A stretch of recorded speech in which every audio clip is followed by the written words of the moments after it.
Hello everyone. इस video में मैं रिकॉर्ड करूंगा अकाउंटिंग स्टैंडर्ड 19 लीजेस का रिमेनिंग पार्ट। आज स्टार्ट करते हैं। फर्स्ट पार्ट में मैंने बताया था उसका accounting in the books of lessee, in the lease का accounting in the books of lessee and in the books of lessor. उसमें फाइनेंस लीज और ऑपरेटिंग लीज का हमने डिस्कशन किया था। आज ये फिनिश करते हैं इसमें। आज क्वेश्चन नंबर 13 स्टार्ट करते हैं। वेरी इंपॉर्टेंट सम। ये एक इंपॉर्टेंट सम है। PNP Limited availed a lease from NL Limited. The conditions of the lease terms are as under. Lease period is 3 years in the beginning of year 2009 for equipment costing 10 lakhs. 10 lakh में हमने खरीदा equipment and has an expected life of useful life of 5 years. The fair market value is 10 lakhs. The property reverts back to the lessor on termination of the lease. The unguaranteed residual value is estimated at 1 lakh at the end of the year 2011. Three equal annual payments are made at the end of each year. पर amount missing है। कितना amount पे करना है वो नहीं लिखा है, खाली लिखा है कि हम 3 इंस्टॉलमेंट पे करेंगे। Consider IRR 10%। और नीचे परसेंट वैल्यू दिया है। थर्ड ईयर का परसेंट वैल्यू ये है और 3 साल का PVIFA। 3 साल का टोटल परसेंट वैल्यू 2.4868 है। State whether the lease constitutes finance lease and also calculate unearned finance income। चलो स्टार्ट करते हैं। सब में लीज रेंट नहीं दिया पर सब में IRR दिया है। IRR क्या होता है? IRR एक ऐसा रेट होता है जहां पे मेरा percent value of inflow is equal to percent value of outflow. तो चलो, तो सबसे पहले मैं बोलूंगा let the lease rent be X, let the annual lease rent be x.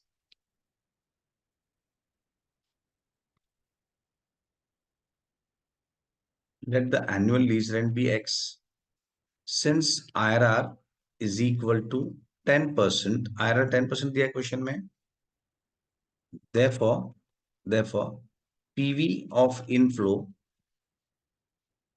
Is equal to PV of outflow 10% पे।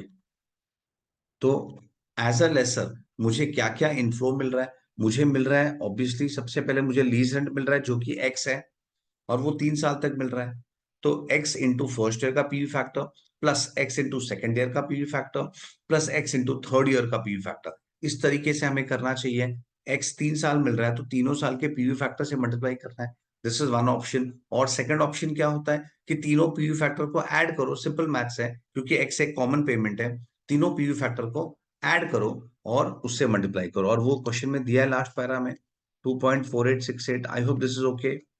ओके, सी फॉर एग्जाम्पल अगर मैं 3 साल में एक्स एक्स एक्स पे करता हूं, ये लीज रेंट है और मेरा PV फैक्टर, मुझे PV फाइंड करना है। तो ये जो भी PV फैक्टर होगा एक्स इंटू दिस और एक्स इंटू दिस, या तो ऐसे करो या तो इन तीनों PV फैक्टर को ऐड करो and straight away multiply with X once. तो यहाँ पे हम वही कर रहे हैं, एक्स इंटू 2.4868।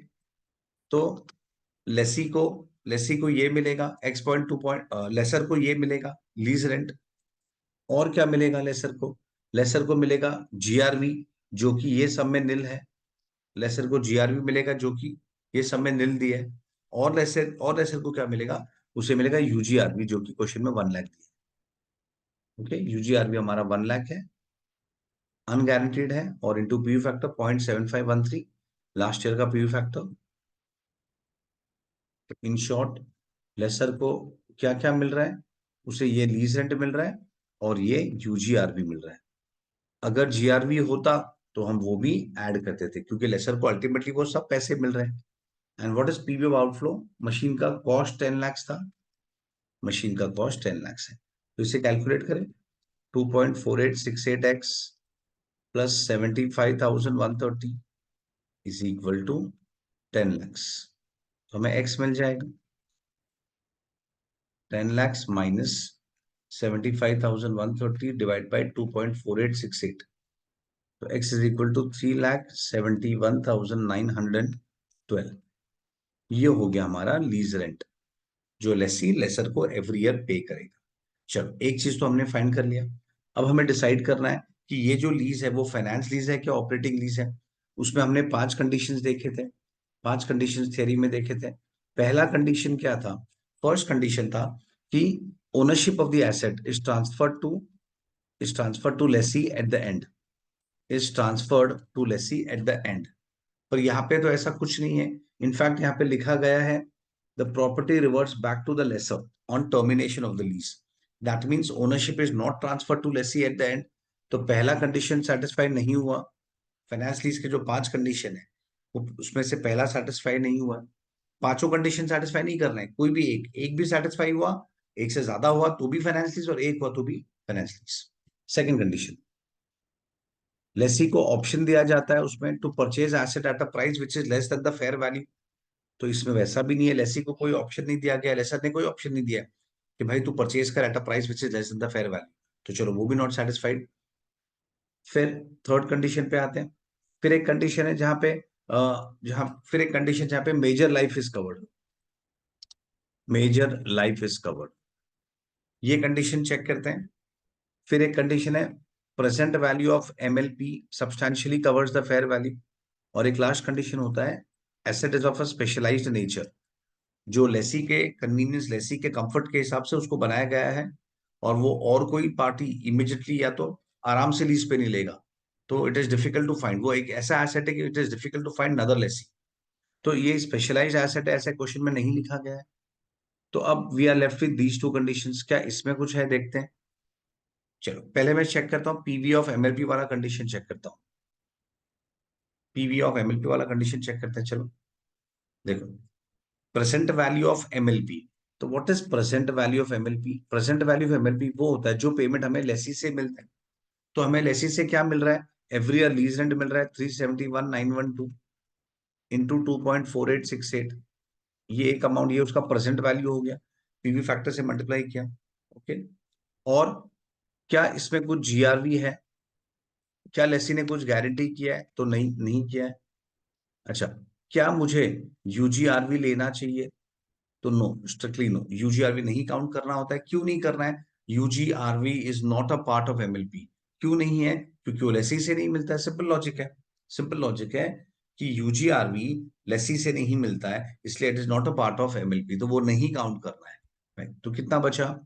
371,912 इंटू 2.4868, तो ये आया 9,24,871। तो this is PV of MLP. अब हम चेक करते हैं कि ये मेरे फेयर वैल्यू को कितना परसेंटेज में कवर करता है। तो PV of MLP as a percentage of fair value, तो 9,24,871 डिवाइड बाई फेयर वैल्यू हमारा 10 लाख है, क्वेश्चन में दिया है। तो ये हो गया 92.49%।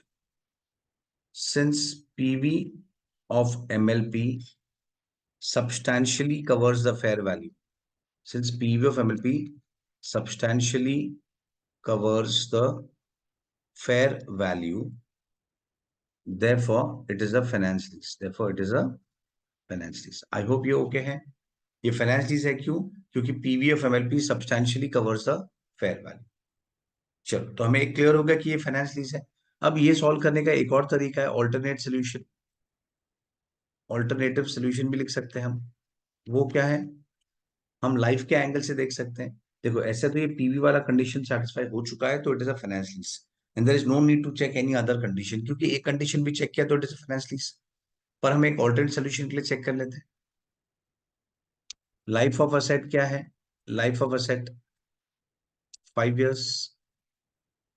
और what is lease term? Lease term है 3 years। तो क्या हमारा लीज मेजर लाइफ कवर करता है? तो यस, वो मेजर लाइफ कवर करता है। तो since lease term covers major life, covers major life, therefore it is a finance lease। Major life का मतलब देखो ना, 5 में से 3 साल मतलब मोर देन 50% हुआ कि नहीं हुआ? मोर देन 50% हुआ तो यस, तो it is a finance lease. तो चलो, ये पॉइंट भी कवर हो गया। अब क्वेश्चन ने एक और चीज पूछा था, find the unearned finance income. Unearned finance income क्या होता है, कैसे कैलकुलेट करते हैं? It is difference between GI and NI, gross investment and net investment. थोड़ा सिंपल वर्ड्स में बताता हूँ, देखिए। एज अ लेसर मुझे क्या क्या मिल रहा है? एज अ लेसर मुझे क्या मिल रहा है? एज अ लेसर मुझे कैश इनफ्लोज मेरे क्या क्या है? मेरे कैश इनफ्लोज क्या क्या है? एवरी ईयर हमें 3,71,912 मिलेगा। 371,912, 3,71,912 एवरी ईयर, ये अमाउंट तो मुझे मिलेगा ही। और क्या मिलेगा, और एंड में यूजीआरबी भी तो मिल रहा है 1 लाख का। तो इन शॉर्ट टोटल अमाउंट कितना मिल रहा है, 3,71,912 into 3 plus 1 lakh, that is 12,15,736, मुझे ये अमाउंट मिल रहा है। ओके, अब अगर मैं इसे पीवी फैक्टर से मल्टीप्लाई करूं तो जो पीवी आएगा वो डेफिनेटली 10 लाख आएगा, वो डेफिनेटली 10 लाख आएगा। इन तीनों का टोटल तो 2.4868 है ही, और इसका पीवी फैक्टर 0.7513। ओके, यही फैक्टर है, आयो चेक कर लेते हैं एक बार, 7513 2.4868, यस। तो वो 10 लाख से आएगा, ये देखो ना, यहाँ पे हमने वही तो किया है। इस बार बस खाली एक्स के जगह पे मैं ये सब्स्टिट्यूट कर रहा हूँ, तो मुझे 10 लाख से आना है ऑब्वियसली। तो चलो, तो दैट मीन्स ये जो होता है इसे हम बोलते हैं ग्रॉस इन्वेस्टमेंट, और ये जो होता है उसे हम बोलते हैं, this is called net investment. Okay, तो what is unearned finance income, वो होता है difference of GI and NI. तो 12,15,736 minus 10 lakhs, that is 2,15,736। I hope this sum is okay, fine. तो ये सम भी कवर हो गया। अब एक नेक्स्ट इंपॉर्टेंट कॉन्सेप्ट में आते हैं, सेल एंड लीज बैक। अब हम sale and lease back concept में आते हैं। देखो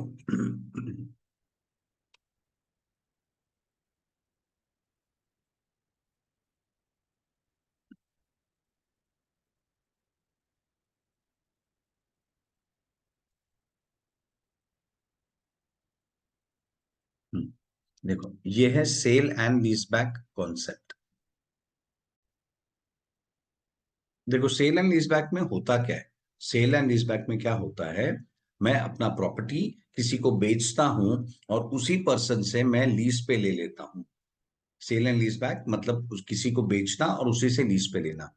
सी देखो, ये ऐसा कब होता है पता है, ये ऐसा कब होगा, सपोज मुझे एक बड़ा अमाउंट की जरूरत है, सपोज सपोज ये मिस्टर ए है, और इसे इसे एक बड़ा अमाउंट चाहिए, he is in need of money, पैसे चाहिए फॉर वॉट एवर रीजन।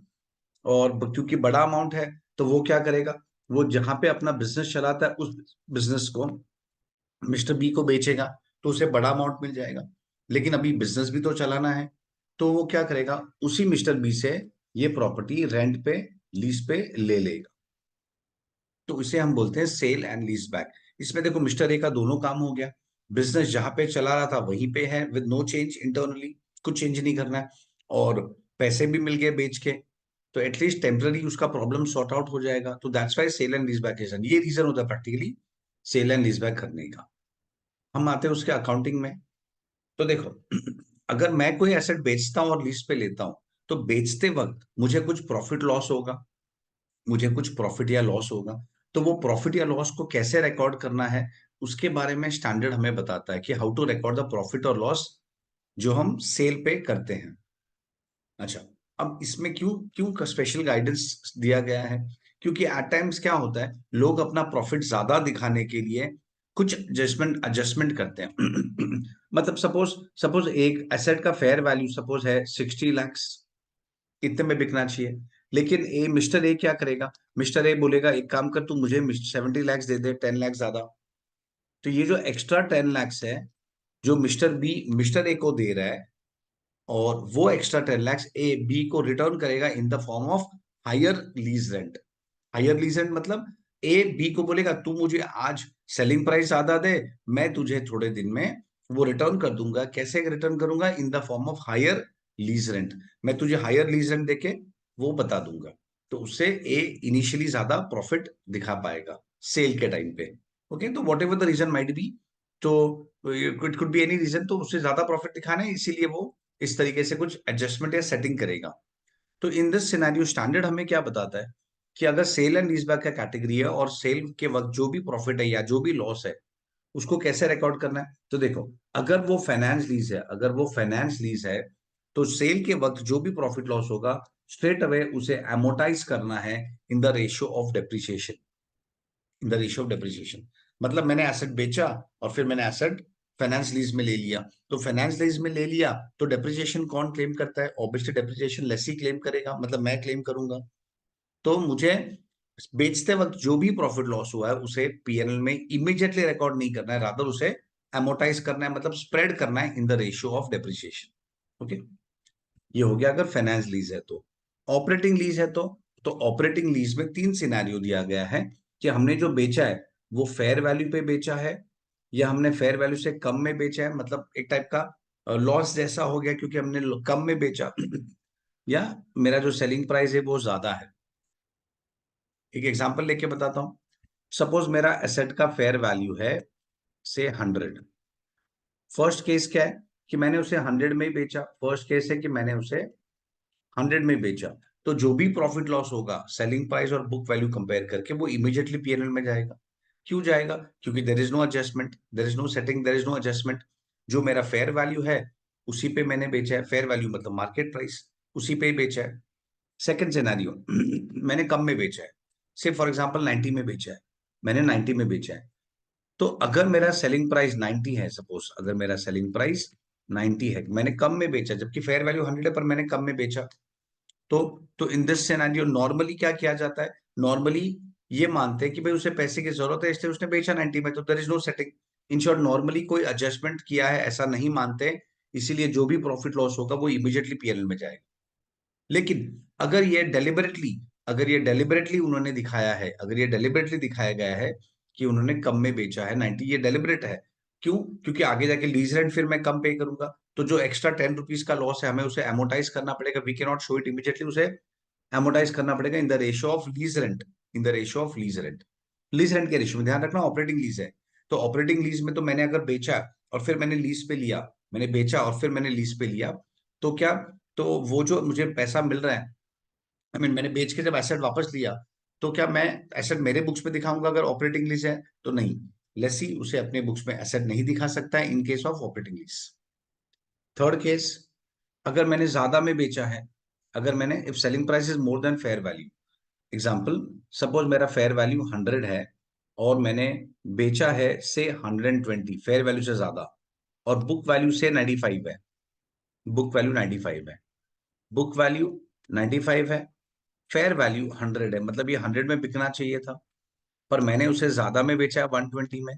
तो एकदम सिंपल कॉन्सेप्ट है, देखो, तो अप टू फेयर वैल्यू जो प्रॉफिट कमाऊंगा 5 रुपीज, वो जाएगा पीएनएल में, और फेयर वैल्यू के ऊपर जो मैं अर्न करूंगा, फेयर वैल्यू के ऊपर एक्स्ट्रा 20 रुपीज जो मैं चार्ज कर रहा हूँ, वो कहाँ पे जाएगा? इट विल बी एमोटाइज्ड, वो एक साथ नहीं जाएगा, हमें उसे एमोटाइज करना पड़ेगा लीज टर्म में, in the ratio of lease rent, lease rent के रेशियो में वो डिवाइड होगा, एक साथ पीएनएल में नहीं आएगा। आई होप ये थियोरी ओके है। अब मैं इसके करेक्टेड सम ले लेता हूँ तो तुम क्लैरिटी आ जाएगा प्रोविजन का।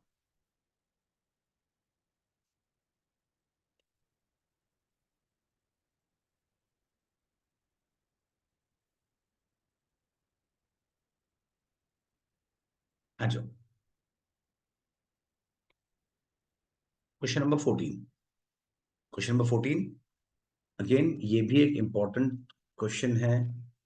X limited sold machinery having WDV, book value 300 है, ध्यान रखना, इसका बुक वैल्यू है 300, और बेचा कितने में? Sold to Y limited for 400, उसने बेचा है उसे 400 में, and the same machinery was leased back, उसने बेचा और फिर लीज पे भी ले लिया। The lease back arrangement is operating lease, clearly बोला है कि ये ऑपरेटिंग लीज है। तो ऑपरेटिंग लीज में तीन सिचुएशन होता है कि हमने फेयर वैल्यू पे बेचा है, कि फेयर वैल्यू से कम में बेचा है, कि फेयर वैल्यू से ज्यादा में बेचा है। तीन सिनेरियो देखते हैं, एक एक करके सब सिनेरियो कवर हो जाएंगे। First case, selling price of 400 is equal to fair value, selling price is equal to fair value, मतलब देखो इसमें अगर मैं रूल वाइज भी कुछ नहीं बताऊं ना, तो तुम्हें एक ही चीज सोचना है कि क्या कोई एडजस्टमेंट हुआ है, क्या कोई सेटिंग हुआ है। शॉर्ट में यही है, अगर एडजस्टमेंट हुआ है लेसी और लेसर के बीच में, अगर कोई एडजस्टमेंट हुआ है प्राइस को लेके कि भाई मैं तुझे अभी ज्यादा या कम देता हूं और बाद में तू मुझे लीज रेंट के फॉर्म में ज्यादा या कम दे देना, एडजस्टमेंट कर देना, तो ऐसा कोई एडजस्टमेंट अगर नहीं हुआ है तो जो भी प्रॉफिट लॉस है वो इमीडिएटली पीएनएल में जाएगा। और अगर सेटिंग या एडजस्टमेंट हुआ है तो सिंपल, तो जो सेटिंग वाला अमाउंट है, जो एडजस्टमेंट वाला अमाउंट है, वो हमें एमोटाइज करना है, इतना ही याद रखना है। तो चलो, पहला, सेल प्राइस 400 लाख है, is equal to fair value, मतलब मैंने कुछ एडजस्टमेंट या कुछ सेटिंग नहीं किया है, तो प्रॉफिट क्या है? बुक वैल्यू 300, सेलिंग प्राइस क्या है? 400, तो जो प्रॉफिट है वो इमीडिएटली पीएनएल में जाएगा, जो प्रॉफिट है वो इमीडिएटली पीएनएल में जाएगा। Reason, there is no adjustment और there is no setting, simple. Second case, fair value 450 है, फेयर वैल्यू 450 है, पर मैंने बेचा तो 400 में, मैंने बेचा तो 400 में। तो नॉर्मल केस में यही माना जाता है, नॉर्मल केस में यही माना जाता है कि अगर सेलिंग प्राइस फेयर वैल्यू से कम है तो there is no adjustment, there is no adjustment. Okay, कोई एडजस्टमेंट नहीं है। तो फेयर वैल्यू 450 है, पर मैंने तो कम में बेचा है, तो देर इज नो एडजस्टमेंट। तो बुक वैल्यू 300 है, सेलिंग प्राइस तो 400 ही है, भले फेयर वैल्यू 450 है, पर मैंने तो कम में बेचा, तो जो प्रॉफिट होगा वो पूरा का पूरा पीएनएल में जाएगा। Okay, third case, fair value is 350 and selling price is 250। Again देखो क्या हो रहा है थर्ड केस में, थर्ड केस में भी क्या हो रहा है, जो फेयर वैल्यू 350 है, पर मेरा सेलिंग प्राइस कितना है, सेलिंग प्राइस है 250, मतलब सेलिंग प्राइस जो है it is less then fair value. Third case में भी selling price is less then fair value, मतलब मैं एक्स्ट्रा नहीं चार्ज कर रहा हूँ, मैं एक्स्ट्रा नहीं चार्ज कर रहा हूँ, मैं कम चार्ज कर, मैं एक्स्ट्रा नहीं चार्ज कर रहा हूँ, मैं कम चार्ज कर रहा हूँ। और नॉर्मली कम चार्ज में कोई एडजस्टमेंट नहीं है ऐसा माना जाता है, तो जो भी प्रॉफिट लॉस होगा स्ट्रेट अवे पीएनएल में जाएगा। तो बुक वैल्यू क्या है, बुक वैल्यू 300 और सेलिंग प्राइस क्या है 250। तो जो लॉस होगा 50 रुपीज का वो इमीडिएटली पीएनएल में जाएगा। ओके, वो इमीडिएटली पीएनएल में जाएगा। फोर्थ केस पे आते हैं। फेयर वैल्यू देखो क्या है, फेयर वैल्यू इज 300, इस बार फेयर वैल्यू 300 है and selling price is 400। Hmm, fair value 300 है और सेलिंग प्राइस है इसका 400। अब ये डिफरेंट सिनेरियो देखो, फेयर वैल्यू 300 है वेयर सेलिंग प्राइस 400 है, तो फेयर वैल्यू सेलिंग प्राइस जो है it is more then fair value. Okay, तो बुक वैल्यू कितना है 300 और फेयर वैल्यू कितना है 300 और सेलिंग प्राइस कितना है, सेलिंग प्राइस इज 400। तो यहाँ पे तो कोई प्रॉफिट है नहीं, मतलब अप टू फेयर वैल्यू तो कोई प्रॉफिट नहीं है। फेयर वैल्यू के ऊपर जो भी हम चार्ज करते हैं, फेयर वैल्यू के ऊपर हम जो भी चार्ज करेंगे एक्स्ट्रा, उसका क्या करना होता है, इट शुड बी, ये जो 100 रुपीज है प्रॉफिट का, it should be amortize to PNL. ये हमें एमोटाइज करना पड़ेगा, ये हमें एमोटाइज करना पड़ेगा पीएनएल में, और वो भी इन the ratio of lease rent. हमें एमोटाइज करना पड़ेगा in the ratio of lease rent, in the ratio of lease rent. Okay, तो प्रॉब्लम कब आएगा पता है तुम्हें, एक ही केस याद रखना है मेन स्ट्रांगली, कि अगर तुम्हारा selling price is more than the fair value, तो वो केस में you have to be little careful. अब लास्ट केस लेते हैं, ये फोर्थ केस क्लियर हो गया है। Fair value is 250 and selling price is 290। Okay, अच्छा मैं एक और केस या तो ठीक है, फिफ्थ, फेयर वैल्यू दिया था 250 एंड सेलिंग प्राइस इज 290, एक बार नंबर चेक कर लेता हूँ। Fair value is 250 and selling price is 290, fine. मैं एक सिक्स्थ केस भी ले लेता हूँ, एक सिक्स्थ केस भी ले लेता हूँ, जहां पे सपोज मैं बताता हूं कि मेरा एसेट का बुक वैल्यू 300 है और फेयर वैल्यू 400 है और सेलिंग प्राइस से 430 है। तो इस केस में क्या करना होता है, सबसे पहले हमें बुक वैल्यू से फेयर वैल्यू पे जाना है, हमें बुक वैल्यू से फेयर वैल्यू पे जाना है, मतलब हमें यह सोचना है कि अगर मैंने फेयर वैल्यू पे ही बेचा होता, हमें ये सोचना है कि अगर मैंने फेयर वैल्यू पे बेचा होता तो क्या होता। तो 100 रुपीज का जो प्रॉफिट आएगा वो कहाँ पे जाएगा, वो जाएगा पीएनएल में, इमीडिएटली पीएनएल में रिकॉग्नाइज करोगे, क्योंकि वो तो फेयर वैल्यू है, नॉर्मल प्राइस है। अगर कोई एडजस्टमेंट नहीं भी होता तो मैं तो उसे 400 में बेचना चाहिए, I should have sold it for 400, तो मुझे कितना प्रॉफिट आना चाहिए 100, वो कहाँ पे जाएगा पीएनएल में। लेकिन मैंने तो 30 रुपीज एक्स्ट्रा चार्ज किया, तो ये एक्स्ट्रा क्या है, ये एक्स्ट्रा इज नथिंग बट ये एक्स्ट्रा हमारा एडजस्टमेंट वाला, सेटिंग वाला, एडजस्टमेंट वाला प्रॉफिट है। तो इसे एमोटाइज करना है, स्टैंडर्ड बोलता है ये जो प्रॉफिट है ये तुम एमोटाइज करोगे इन the ratio of lease rent. तो ध्यान रखो, जब भी हमारा selling price is more then fair value, जब भी हमारा selling price is more then fair value, तो हमें करना क्या है, तो हमें उसे अप टू फेयर वैल्यू पहले प्रॉफिट देखना है, अप टू फेयर वैल्यू क्या पोजीशन है, और फिर फेयर वैल्यू से जो एक्स्ट्रा चार्ज किया है वो देखना है। अब ये फिफ्थ केस देखो थोड़ा सा ट्रिकी है, मैंने क्या बताया, हमेशा जब भी selling price is more then fair value तो तुम्हें कैसे करना है, पहले ये देखो कि अगर वो ट्रांजैक्शन फेयर वैल्यू पे होता तो क्या होता, और फिर फेयर वैल्यू से जो एक्स्ट्रा चार्ज किया है वो हम एमोटाइज करेंगे। तो यहाँ पे भी मैं सेम करूंगा। मेरा बुक वैल्यू क्या है? 300। हमने बेचा कितने में उसका, सॉरी, फेयर वैल्यू क्या है? देखो, ये केस में भी selling price is more then fair value. जब भी ऐसा होगा तो मैंने क्या बताया, पहले तुम ये सोचो कि अगर फेयर वैल्यू पे ट्रांजैक्शन होता तो क्या होता। बुक वैल्यू 300 और फेयर वैल्यू कितना है? फेयर वैल्यू 250 है। फेयर वैल्यू 250 है।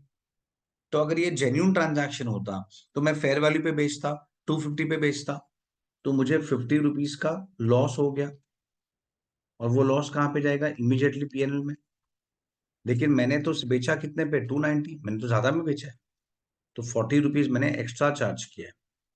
तो ये जो एक्स्ट्रा प्रॉफिट है ना, क्योंकि मैंने एक्स्ट्रा चार्ज किया है, तो ये जो एक्स्ट्रा प्रॉफिट है, एक्स्ट्रा 40 रुपीज है, वो हम एमोटाइज करेंगे पीएनएल में in the ratio of lease rent.